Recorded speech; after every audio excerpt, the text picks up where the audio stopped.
This podcast is brought to you by the School of Advanced Study, University of London. Merci aux organisateurs de votre invitation. J'ai reçu des consignes pour ne pas être trop longue, pour pouvoir vous libérer à temps pour le pot. Donc je vais essayer de ne pas dépasser le temps prévu. Je vais commencer ma présentation par une citation qui vous expliquera aussi le titre que j'ai choisi pour cette présentation. The preservation of rare and exquisite works of art will ever be considered by the Honourable Court, as well as by this government, an object of desirable achievement.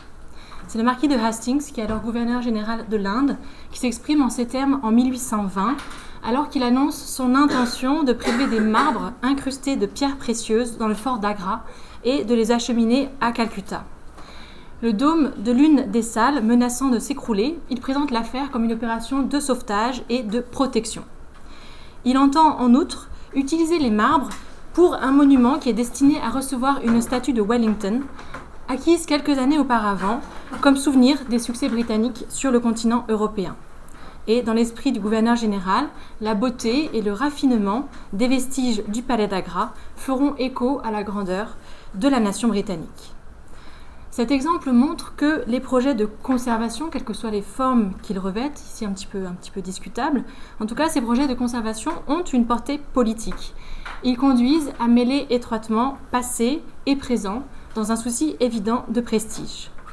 Dans ce cas précis, Hastings se réfère moins à la brillante carrière militaire en Inde d'Arthur Wellesley, qui est le futur duc de Wellington, qu'au succès qu'il a remporté en Europe. C'est avant tout le vainqueur de Waterloo, et par là la puissance de la Grande-Bretagne en Europe qu'il entend célébrer. Qu'il choisisse d'associer le buste de Wellington à des reliques mogholes est cependant significatif. La prise en main des monuments est une manière d'affirmer le pouvoir britannique et de l'ancrer sur le sol indien. Tel est le thème que cette présentation va explorer en examinant les acteurs et les modalités de la conservation des monuments au cours du 1er siècle colonial. Cette période est aussi appelée Company Raj, car les possessions britanniques sont alors administrées par l'East India Company.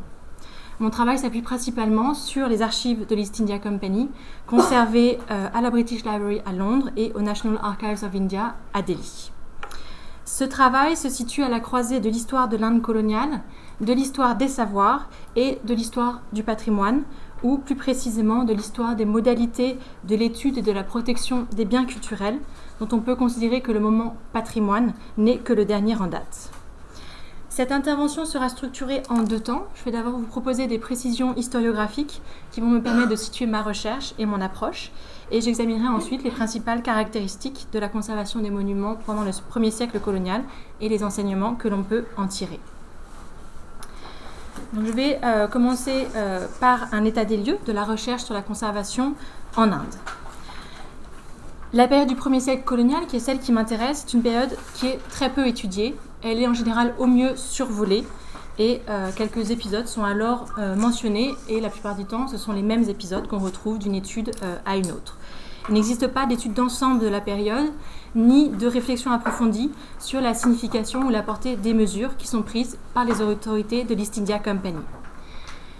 Les chercheurs s'intéressent bien plutôt aux dernières décennies du XIXe siècle et au XXe siècle, période au cours de laquelle l'étude et la conservation des antiquités prennent de l'ampleur en Inde. Alors cela tient à des raisons institutionnelles, avec la mise en place, à partir de la deuxième moitié du XIXe siècle, de l'Archaeological Survey of India, qui est une structure gouvernementale en charge aujourd'hui encore de la recherche archéologique et de la conservation des monuments d'importance nationale en Inde. D'importants travaux d'exploration et de documentation sont menés sous l'égide de l'Archaeological Survey of India à partir des années 1860. Des mesures sont également prises en faveur de la conservation, avec notamment la création d'un poste de Curator of Ancient Monuments, qui est confié à Henry Hardy Cole, qui l'occupe pendant 3 années au début des années 1880, et après ces 3 années, le poste est supprimé. Donc des mesures qui sont prises en faveur de la conservation, mais qui sont dans l'ensemble demeurées sans grand effet. Les choses changent avec Lord Curzon, qui est vice-roi des Indes de 1899 à 1905, Donc, je vous montre ici une représentation d'une photo de Curzon en 1905. Alors, sous son impulsion, l'Archaeological Survey fait de la conservation une mission prioritaire. Et c'est à cette date c'est sous son égide qu'est voté l'Ancient Monument Preservation Act, c'est une loi qui date de 1904 et qui constitue la matrice de l'Ancient Monuments and Archaeological Sites and Remains Act de 1958, qui offre le cadre législatif actuel des actions de conservation. La figure de Curzon est omniprésente dans l'historiographie qui est consacrée aux questions de conservation.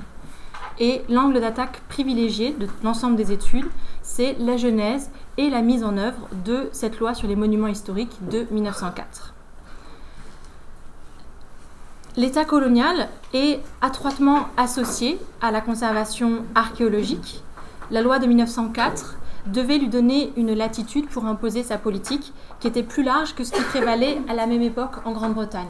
Donc, la loi de 1882 en Grande-Bretagne concernait principalement les monuments préhistoriques et le souci de garantir les droits des propriétaires privés et d'éviter une action étatique centralisée dominait.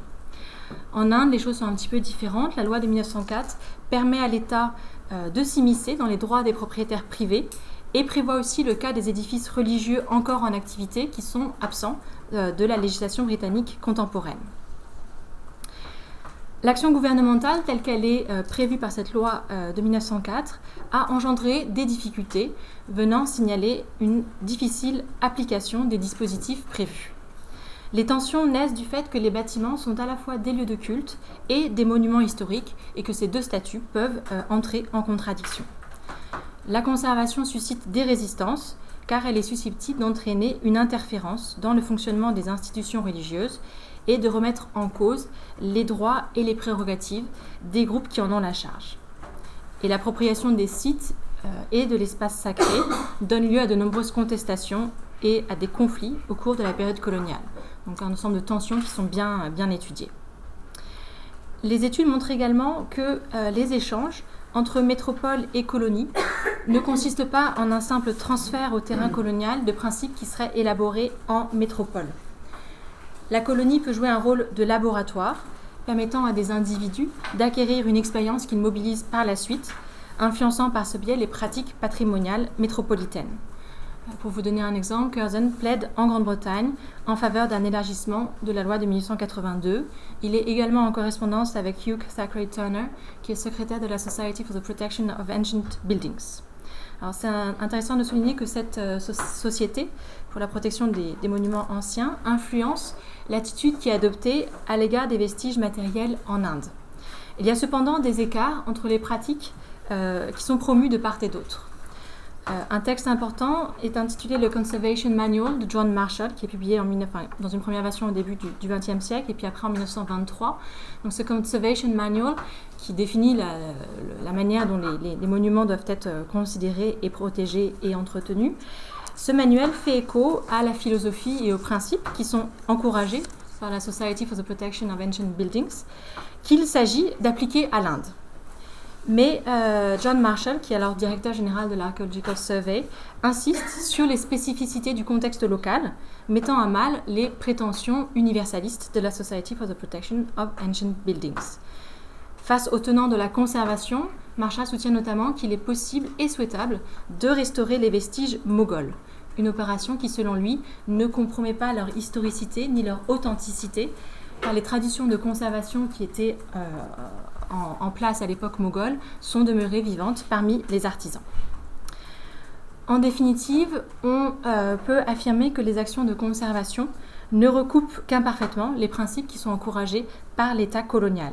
Et la conservation, dans la deuxième moitié du XIXe siècle et au XXe siècle, s'accompagne de compromis qui sont instaurés, négociés, en fonction des réalités locales. Il ne s'agit alors pas tant d'étudier l'influence des méthodes et des concepts qui prévalent en Europe que d'examiner les appropriations et les reconfigurations auxquelles ils ont donné lieu.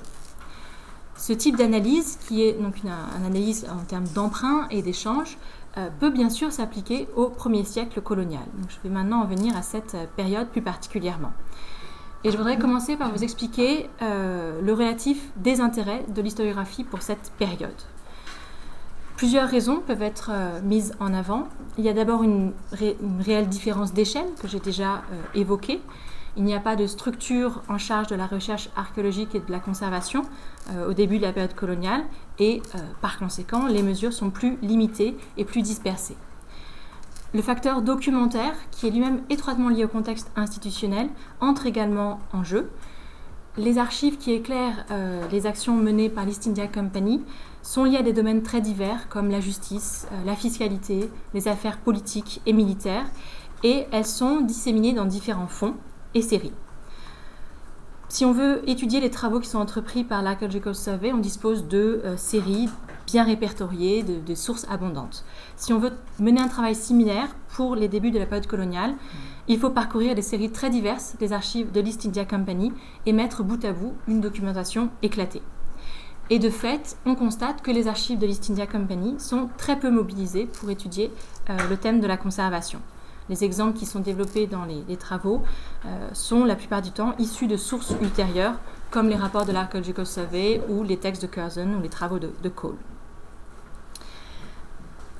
La tendance à étudier la conservation, toute période confondue, à l'aune de pratiques et de principes qui ne se sont imposés que tardivement, vient selon moi compliquer l'exercice. Je vais prendre un exemple pour vous l'illustrer.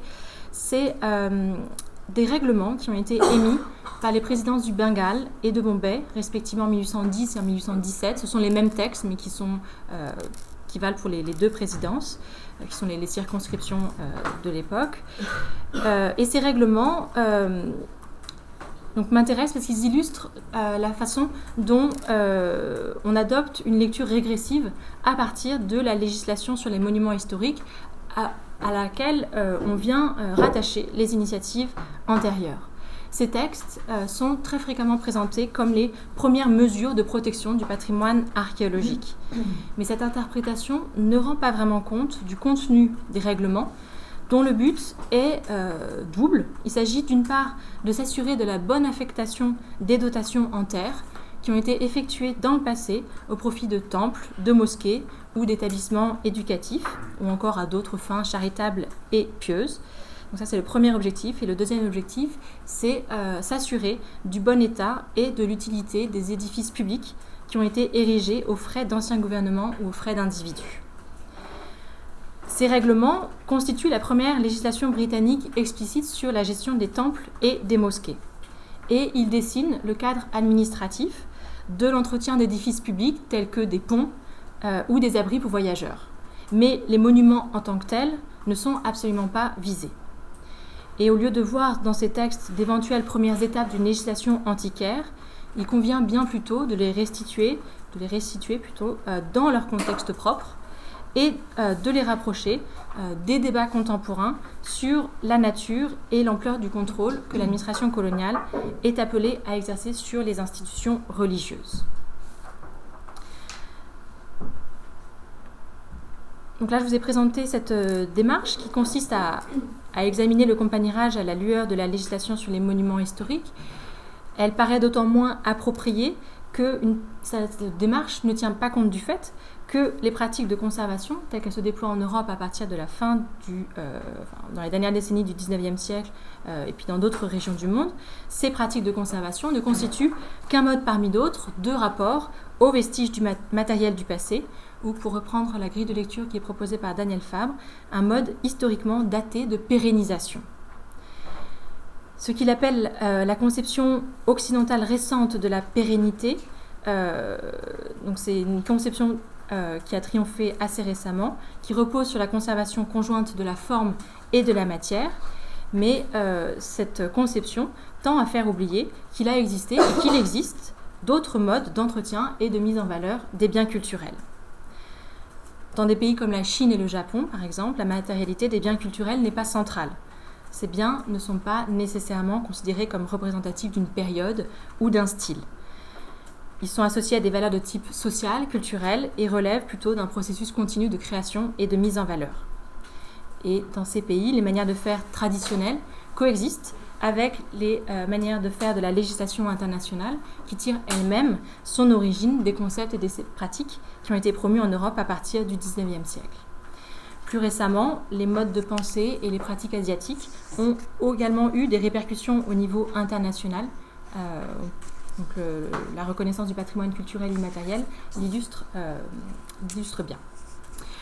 Qu'en est-il du cas indien ? On peut prendre l'exemple des temples hindous, qui sont le fruit d'un processus continu de construction et d'altération. Au fil du temps, ces édifices sont agrandis, embellis, rénovés, mais aussi détruits, et parfois de façon radicale. Cela s'explique par le fait que c'est le site sur lequel le temple est érigé qui est sacré, et non pas l'édifice en lui-même. L'histoire d'un édifice est marquée par des rénovations caractéristiques qui sont désignées d'un terme sanskrit, qui est le suivant, Jirnodharana. C'est un terme qu'on trouve dans les traités d'architecture qui désigne un ensemble de savoirs et de savoir-faire anciens qui sont destinés principalement aux institutions religieuses. Par ce concept, les méthodes traditionnelles de construction sont préservées par un processus cyclique de rénovation et de reconstruction des édifices. Et c'est moins l'édifice que l'on rénove que le processus de sa création. Et c'est l'essence même du bâtiment qui est prise en charge, au-delà de sa seule forme matérielle qui peut être modifiée au cours du processus. Donc, il s'agit là d'une conception qui diffère de l'approche occidentale, qui sous-tend elle-même les pratiques officielles de conservation telles qu'elles sont mises en œuvre par l'Archaeological Survey notamment. Mais les méthodes indigènes n'ont pas pour autant disparu, et leur permanence a pu récemment conduire à promouvoir l'idée d'un patrimoine vivant en Inde et des principes de conservation qui seraient attentifs au contexte culturel dans lequel ils se déploient. Au-delà de ce principe de rénovation et des pratiques qui sont associées, on constate que les monuments vivants, c'est-à-dire ceux où un culte est actif, ces monuments sont en général bien entretenus et l'ont été au fil des siècles. Et ils s'opposent en cela aux édifices qui ont été laissés à l'abandon de façon temporaire ou définitive pour des raisons variées qui peuvent aller des évolutions internes à une religion ou à une communauté au phénomène de destruction ou de profanation dans le cadre d'un contexte politique et militaire troublé. Les revenus et les dotations dont jouissent les lieux de culte actifs, de même que l'implication des souverains, des élites, des communautés locales, tout cela favorise un entretien régulier des édifices. Et le patronage, ainsi que les donations qui sont effectuées à des fins charitables et religieuses, constituent une modalité de la conservation des édifices. On comprendra alors que les rapports entre l'administration coloniale et les lieux de culte constituent un élément clé pour analyser la conservation au cours du Company Raj. Ce qui me conduit à mon deuxième point, où là je vais analyser à proprement parler ce qui s'est passé pendant ce fameux Company Raj. Alors je vais peut-être commencer par quelques rappels sur le Company Raj pour bien situer le contexte historique et géographique. Donc, cette expression de Company Raj signifie le règne de la compagnie. C'est une expression qui ne doit pas tromper. Dès la fin du XVIIIe siècle, le gouvernement et le Parlement britannique contrôlent de près les affaires indiennes de l'East India Company, qui devient au fil du temps un organe de gestion de l'Inde qui agit pour le compte de la couronne britannique. La Grande Rébellion de 1857-1858 met un terme à cette configuration. L'Inde est alors directement rattachée à la couronne en 1858, date qui marquait également la fin de l'Empire moghol. Le Company Raj correspond à une longue période de conquête territoriale. Le processus s'achève au milieu du XIXe siècle. L'East India Company contrôle alors la majeure partie du sous-continent. Elle en administre directement près des 2/3, le reste étant divisé en royaumes et en principautés de taille variable, sur lesquels elle exerce un contrôle par le biais de traités d'alliance subsidiaires qu'elle a conclus avec les différents souverains. Alors, je vous montre deux cartes pour montrer la progression territoriale. Donc ici une carte de 1805. Les possessions britanniques sont grisées. Et voilà la carte en 1857. Donc vous voyez la progression assez marquée, notamment vers le nord-ouest. J'y reviendrai. Je vous montre peut-être tout de suite ici le Sindh et le Pendjab, parce que j'en reparlerai dans mon... Je sais qu'il ne fallait pas que je m'éloigne de l'enregistreur.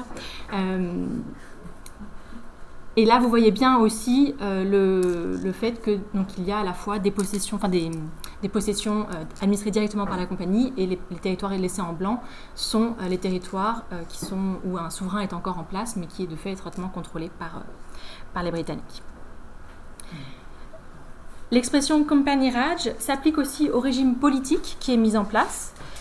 L'East India Company gouverne l'Inde pour le compte de la couronne britannique, tout en maintenant sur son trône l'empereur moghol, reconnaissant sa souveraineté théorique, alors qu'il est dans les faits privé de tout pouvoir.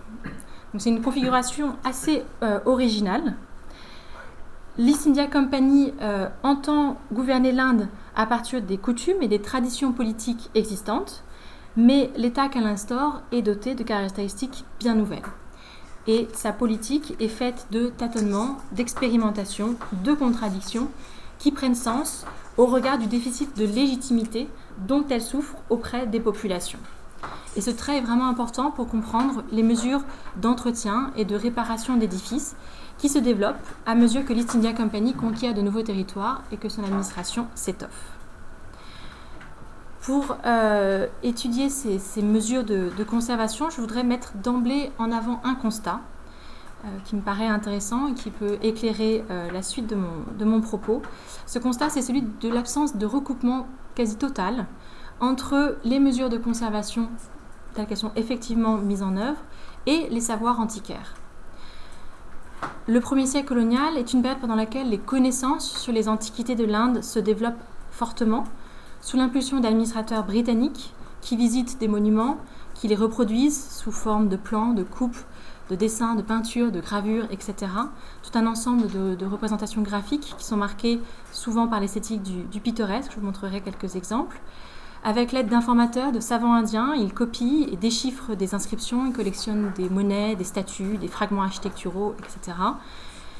Donc des savoirs antiquaires se développent, ils sont diffusés grâce à la revue de l'Asiatic Society of Bengal qui s'appelle les Asiatic Researches, grâce encore à la revue de la Literary Society of Bombay. On peut aussi mentionner le rôle de la Royal Asiatic Society of Great Britain and Ireland, qui est fondée à Londres en 1823, dont les membres sont pour l'essentiel d'anciens employés de l'East India Company. Et ces derniers publient aussi en Grande-Bretagne un certain nombre d'ouvrages qui sont entièrement consacrés aux antiquités de l'Inde. Donc, je vous disais, absence de recoupement entre ces savoirs antiquaires et les mesures de conservation, dans la mesure où les monuments que les antiquaires s'attachent à étudier ne sont pas ceux qui bénéficient de mesures de conservation. Les antiquaires s'intéressent avant tout aux monuments des anciennes religions de l'Inde.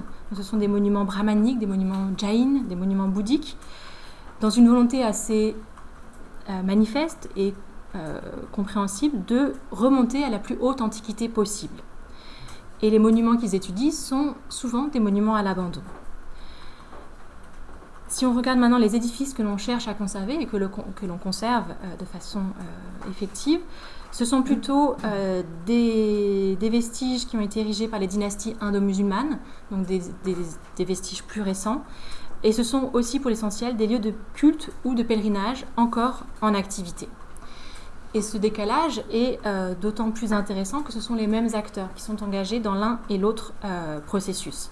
C'est-à-dire qu'au cœur des deux entreprises, on trouve les administrateurs de l'East India Company et puis les autorités de la compagnie aussi.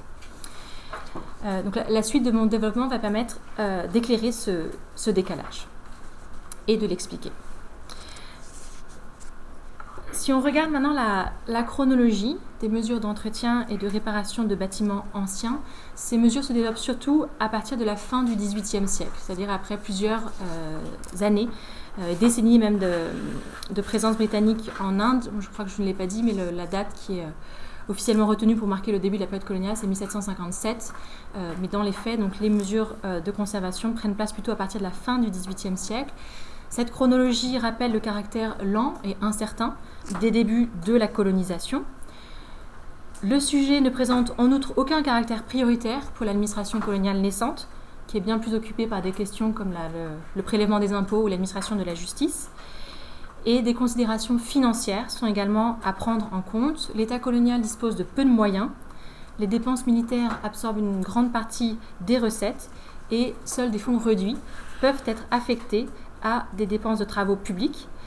certaines de ces dépenses étant elles-mêmes très importantes et très stratégiques, comme la construction ou l'entretien de routes, de réservoirs, de ponts, etc. Donc ça pour dire qu'il ne reste plus grand-chose pour les monuments. Et de nombreux projets qui sont jugés trop coûteux sont laissés de côté. Lorsque des travaux sont entrepris, c'est au prix, en général, d'un examen très strict du coût prévisionnel, des dépenses engagées qui donnent lieu à de nombreuses lettres, etc. Il y a une véritable injonction à l'économie qui imprègne la correspondance administrative, qui comprend à la fois les dépêches qui sont adressées au gouvernement général de l'Inde et au gouvernement des présidents, enfin au gouvernement de l'Inde, c'est-à-dire au gouvernement des différentes présidences. Donc des dépêches qui sont adressées en Inde par la Cour des directeurs, qui est l'instance londonienne de l'East India Company.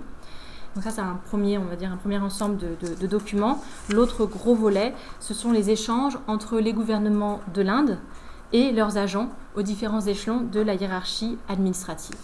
Donc ce sont ces documents que j'utilise et qui donc sont tous marqués par cette injonction à l'économie. Alors, je voudrais revenir sur l'exemple que j'ai cité en introduction et vous donner cette fois-ci la citation complète que j'avais tronquée au départ. Et il manquait donc la fin, donc c'est toujours cette histoire du marquis de Hastings qui veut sauver entre guillemets ses marbres, et la fin, donc c'est un object of desirable achievement where it can be effected at moderate expense. Donc cette citation résume bien la situation. Il paraît utile de conserver des monuments, pour autant que les fonds qui y sont consacrés demeurent modérés et qu'on puisse en attendre des bénéfices. Il y a un recoupement assez fort entre la chronologie et la géographie de la progression britannique dans le sous-continent et celle des mesures de conservation. C'est-à-dire qu'on constate que quand l'East India Company conquiert un territoire ou renforce son pouvoir dans un territoire, dans la foulée, en général, alors la chronologie diffère, mais ça peut aller de quelques années à une dizaine d'années, mais en général, on constate que des mesures de conservation sont prises. Alors, je voudrais illustrer cela avec la progression de l'East India Company en Inde du Nord-Ouest, comme je vous avais montré sur la carte tout à l'heure. La province du Sindh est annexée en 1843 dans le sillage de l'expédition d'Afghanistan. Et quelques années plus tard, en 1855, on entretient une mosquée construite par un empereur moghol, Shah Jahan, dans la ville de Tata, c'est la Jami Masjid, et également des tombes qui se trouvent sur la colline de Makli, à proximité de la ville, un site qui est aujourd'hui classé patrimoine mondial de l'UNESCO. Alors je vous montre juste une photo de cette mosquée à Tata, dans le Sindh. Voilà l'intérieur, et puis ici une aquarelle qui montre l'intérieur de cette mosquée en 1839, donc pour montrer l'état un petit peu de délabrement. Et on constate une même corrélation entre annexion et conservation au Pendjab, une province qui vient s'ajouter aux possessions de l'East India Company à l'issue des guerres sikhs, dans la deuxième moitié des années 1840. Une administration se met en place dans la province et, dans le même temps, des édifices qui sont principalement situés à Lahore sont entretenus et réparés. À cette occasion, le gouverneur général, qui est Lord Dalhousie, insiste sur l'opportunité d'entreprendre ce type de travaux dans de nouveaux territoires. Donc je voudrais vous le montrer avec la citation suivante. Vous retrouverez toujours cette quand même préoccupation pour le coût des dépenses. A great deal may be done at small expense by a little care and interest, and all will tend to gratify the inhabitants of the province, over which we have recently established our rule. Donc là, ça montre bien le lien entre la mise en place d'un pouvoir dans de nouveaux territoires et la volonté de prendre en charge des réparations et des édifices. Cette citation le laisse déjà un petit peu entrevoir. La conservation des monuments participe de l'exercice et de la légitimation du pouvoir de l'East India Company.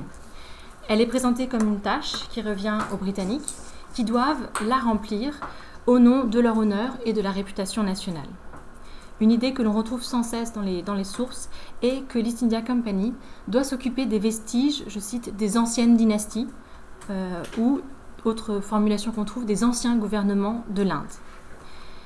Et c'est ce qui conduit à entreprendre des travaux à Delhi, au Pendjab, à Bijapur et en bien d'autres endroits. C'est un argument qui permet à l'East India Company de justifier son pouvoir en s'inscrivant en filiation ou en continuité avec ses prédécesseurs, notamment les dynasties indo-musulmanes et la plus célèbre d'entre elles, la dynastie moghole.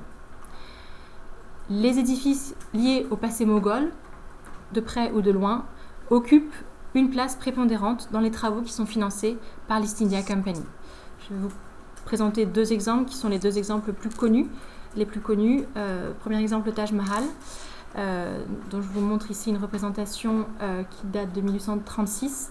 C'est un genre qu'on appelle le company painting, qui s'est développé en Inde au XVIIIe siècle et XIXe siècle, qui répond à une demande notamment des Européens d'avoir des sortes de souvenirs, on va dire, de leur séjour en Inde.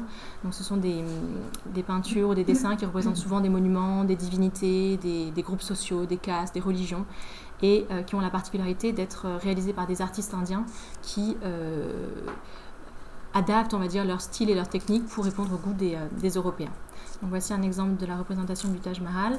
Et donc Taj Mahal qui est tout au cours de la période bénéficie de 2 mesures de conservation très coûteuses, donc avec un souci très marqué de la part des autorités de la compagnie d'entretenir ce fleuron de l'architecture moghole.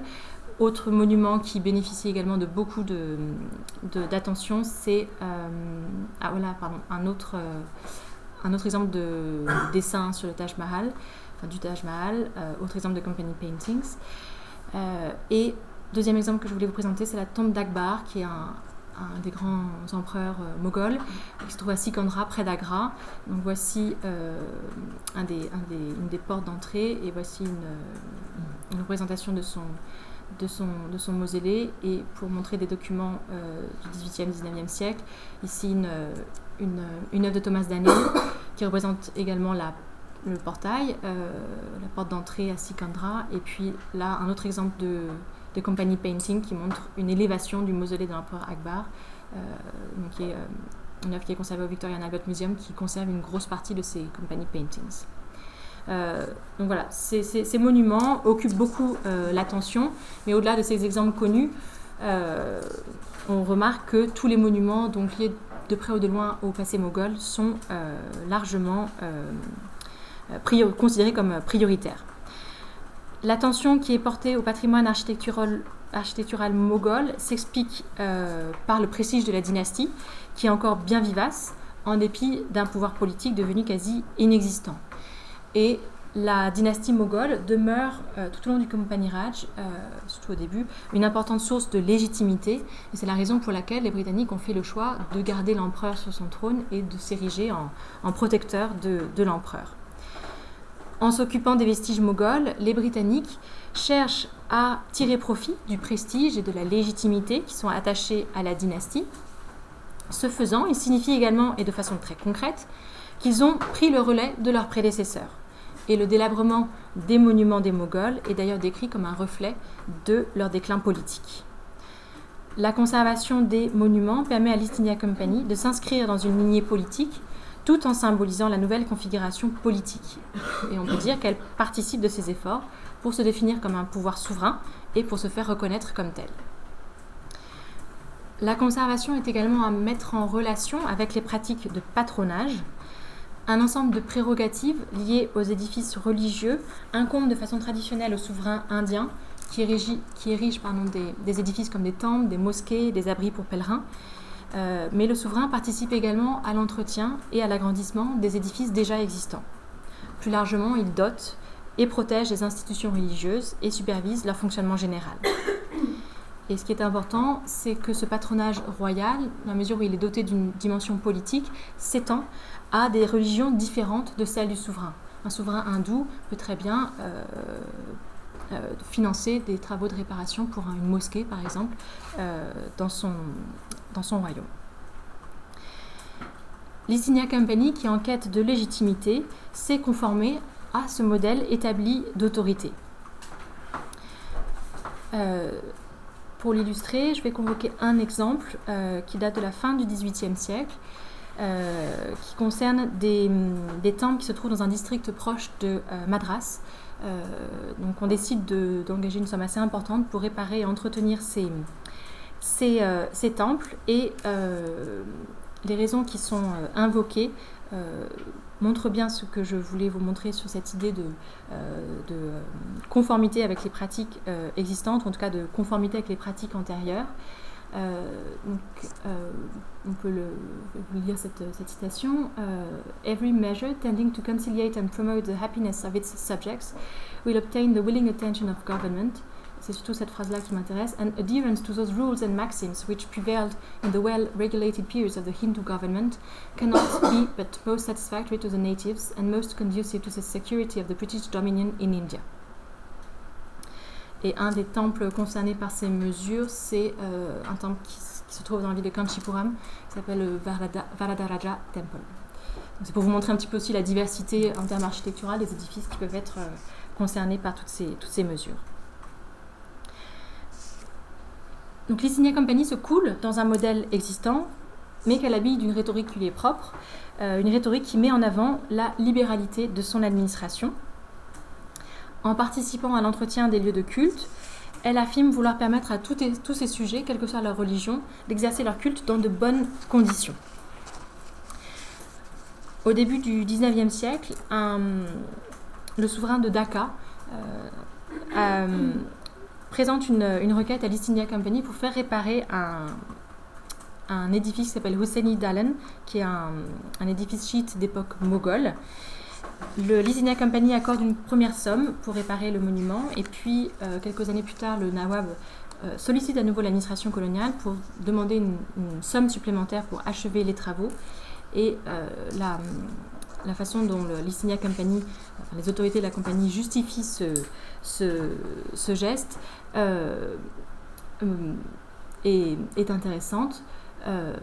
In thus promoting the satisfaction of yourself and all the Muslim inhabitants of Dhaka by repairing at the public expense a temple dedicated to the purposes of their religion, I trust that you and all those professing the same faith will duly appreciate the spirit of liberality which actuated the British government in all matters connected with the free and undisturbed exercise by every sect and class of its native subjects of their respective religious opinions and duties.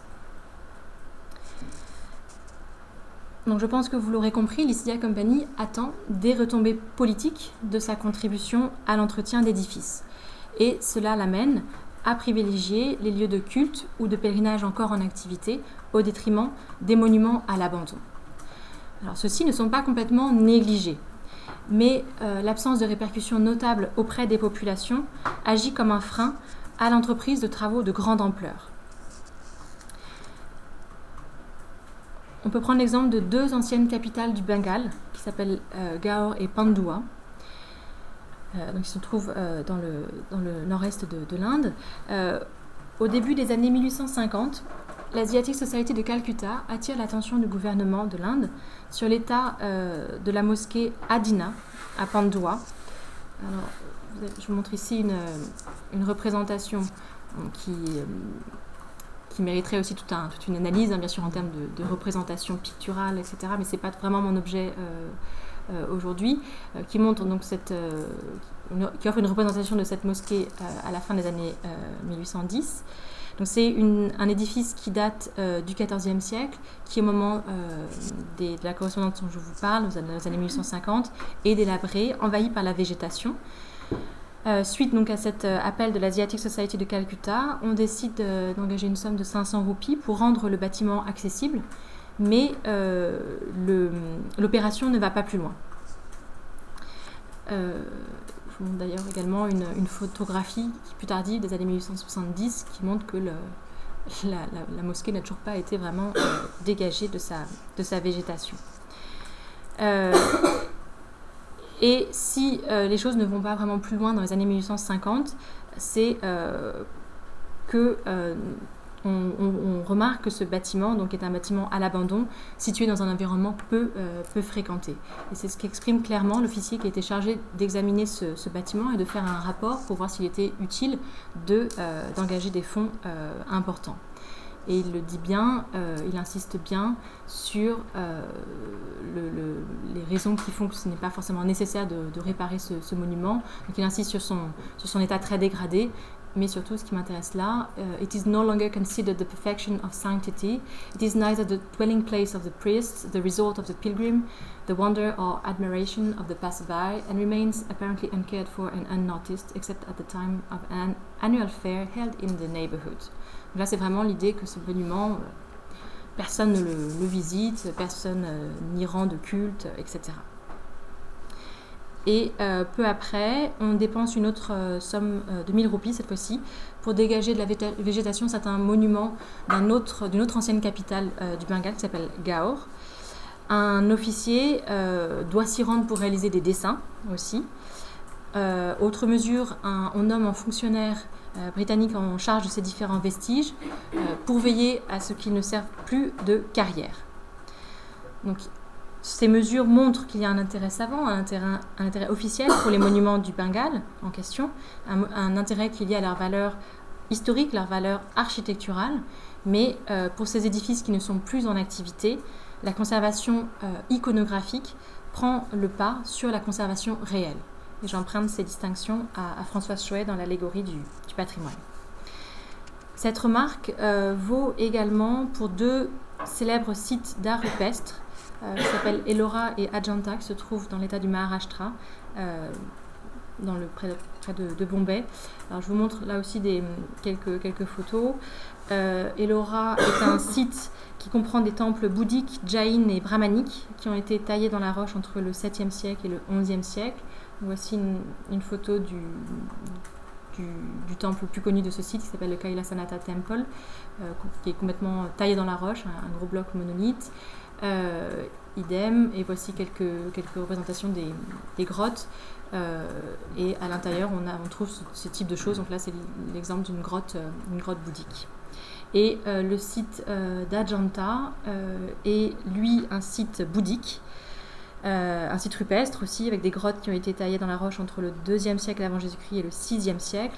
Donc là vous avez une photo de 1869, une vue aérienne qui vous montre toute la falaise dans laquelle les grottes sont taillées, des grottes bouddhiques, voici un exemple, et surtout le site est célèbre pour ses peintures qui ornent les parois des temples.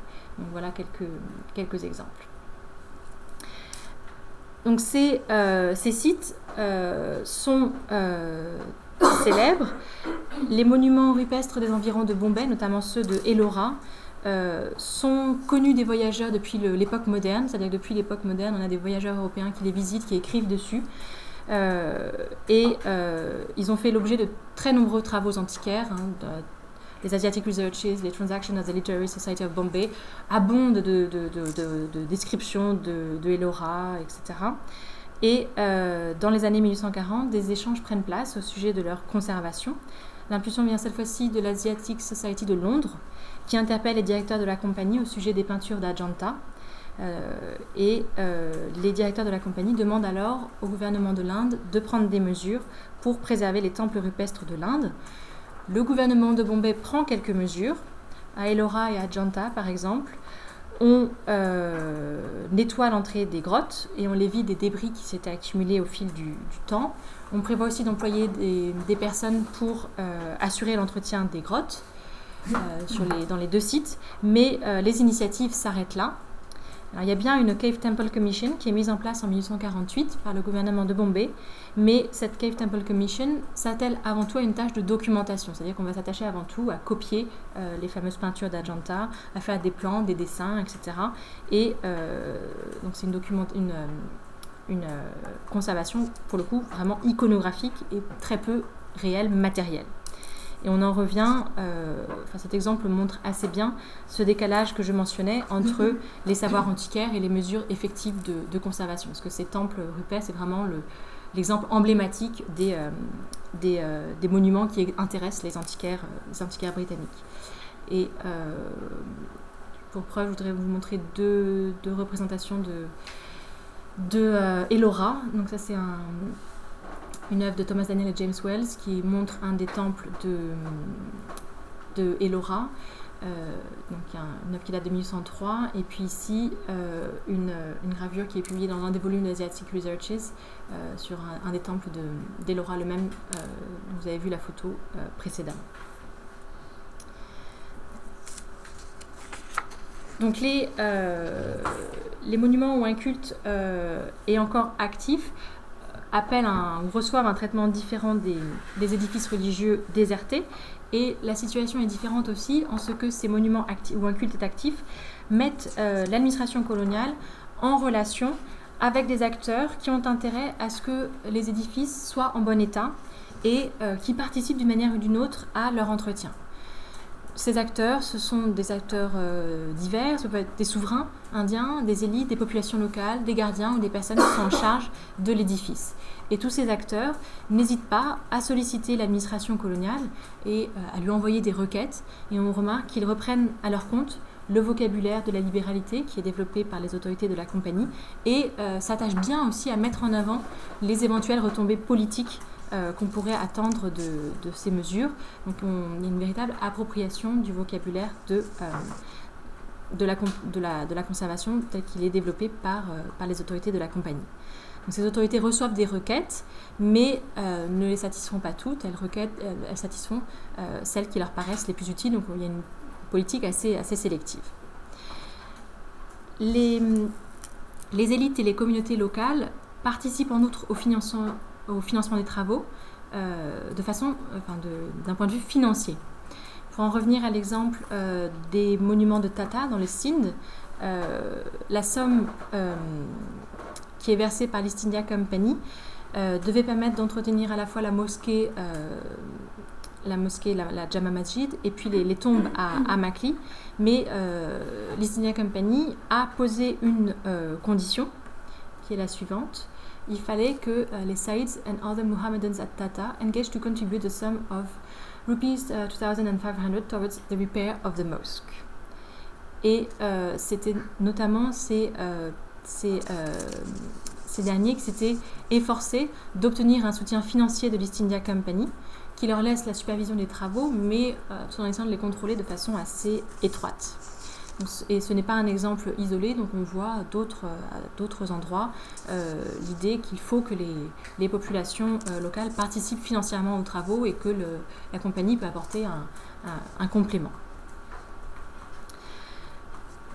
Donc là, ce que je vous ai décrit, donc ce sont des traits généraux qui valent dans l'ensemble pour toute la période. Alors bien sûr, des évolutions se dessinent au cours de ce long siècle colonial. On remarque notamment à partir des années 1840 une réticence croissante de la part des autorités coloniales à financer des travaux pour des lieux de culte. Et elles souhaitent de plus en plus éviter d'intervenir directement dans la maintenance d'édifices religieux, préférant laisser agir les groupes qui sont impliqués dans leur gestion ou qui apportent eux-mêmes des fonds. On trouve aussi l'idée que l'État colonial ne doit intervenir que lorsqu'il n'y a pas de dotation en terre ni de fonds qui sont spécifiquement destinés à l'entretien des édifices. Donc réticence croissante à intervenir dans la maintenance d'édifices religieux. Dans le même temps, on voit que l'administration coloniale affiche de plus en plus nettement son désir d'intervenir au nom de la valeur architecturale et historique des édifices. Dans les faits, ces lignes de partage sont assez difficiles à établir et ne tiennent pas vraiment la route. L'East India Company peut refuser de réparer telle ou telle mosquée ou tel lieu de culte, arguant du fait qu'elle ne veut pas interférer dans les affaires des institutions religieuses, etc.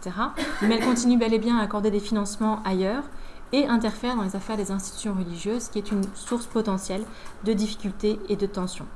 Et pour toute la période du Company Raj, on remarque que la valeur antiquaire n'est pas un argument suffisant pour justifier de réels efforts de conservation, sous-entendu des efforts importants d'un point de vue notamment financier. Alors pour conclure, je voudrais insister sur le fait que l'administration coloniale s'intéresse bien aux monuments au cours du premier siècle colonial. Au nom de leur valeur historique, de leur valeur architecturale, ces arguments sont toujours présents dans les justifications apportées à ces mesures, mais ce qui semble primer, c'est la portée politique de ces mesures. Les fonds engagés concernent principalement deux types d'édifices. Premièrement, les monuments symboliques d'un point de vue politique. Là, on peut donner l'exemple des édifices moghols. Et deuxièmement, les édifices qui sont fréquentés par les pèlerins et par les fidèles. Et ce sont ces monuments qui bénéficient de sommes importantes et pour certains de façon répétée au cours de la période. Ceux où l'activité religieuse a cessé attirent l'attention, mais les sommes engagées ne vont guère au-delà d'un entretien minimal, surtout s'ils se trouvent dans des régions peu peuplées ou à l'écart des grands axes de communication. Et si on décide d'intervenir, il s'agit avant tout de rendre les bâtiments accessibles aux visiteurs et à l'antiquaire en les dégageant de la végétation et également de veiller à ce qu'ils ne soient pas démembrés pour servir de matériaux à des constructions modernes. La période que je vous ai présentée éclaire les modalités et les conséquences de la mise en place de la législation sur les monuments historiques au début du XXe siècle. Il y a un certain nombre de fils directeurs et fils rouges. Parmi ceux-là figure la difficile définition de la nature de l'intervention de l'administration coloniale dans la maintenance des édifices religieux. On voit assez tôt s'esquisser la distinction entre des monuments morts et des monuments vivants, qui appellent un traitement différencié. Et au cours du compagnonnage, comme après, on voit des groupes d'acteurs mobiliser ou tenter de mobiliser l'intérêt du pouvoir colonial pour les monuments et favoriser un engagement financier de sa part. Et pour essayer d'obtenir cela, ces acteurs s'approprient et adaptent les arguments qu'ils développent que l'État colonial développe pour justifier son action de conservation. Cette action prend sens en étant rapportée au souci de l'East India Company de se couler dans un modèle indien de souveraineté et de légitimer son pouvoir auprès des populations. Le modèle qui postule le transfert à la colonie de pratiques et de concepts élaborés en métropole, qui ne fait plus guère recette dans un domaine comme l'histoire des savoirs, ne s'applique pas plus ici, et on remarque que le sens des emprunts peut même s'inverser. Les interventions de l'East India Company s'inscrivent dans les pratiques existantes de patronage. Alors certes, elle y apporte ses propres acteurs, avec par exemple la figure de l'ingénieur britannique qu'on mobilise aux dépens des architectes indigènes, qu'on voit ici et là dans les sources. Elle y apporte donc ses propres acteurs, elle y apporte également une interprétation et une justification nouvelle, mais il existe malgré tout une continuité avec les pratiques antérieures qui relèvent d'un entretien régulier des édifices, qui implique à la fois le pouvoir souverain et les populations, dans le cadre plus général d'une étroite imbrication entre pouvoir politique et institutions religieuses. Donc, cette période du 1er siècle colonial attire selon moi l'attention sur un nécessaire élargissement chronologique et thématique des études sur la conservation en Inde. Les cadres de pensée et les modalités indigènes ne disparaissent pas avec l'instauration d'une législation sur les monuments historiques. Leur étude peut entrer en écho avec le courant d'histoire globale de l'antiquariat qui se développe depuis quelques années. Ça permet d'identifier des manières de faire qui se sont développées au fil du temps, mais aussi de mieux saisir les effets de leur confrontation à partir de l'époque coloniale avec un modèle différent qui est promu en Europe et ensuite appliqué en Inde au prix d'échanges, mais aussi d'adaptation et de tension. Je vous remercie.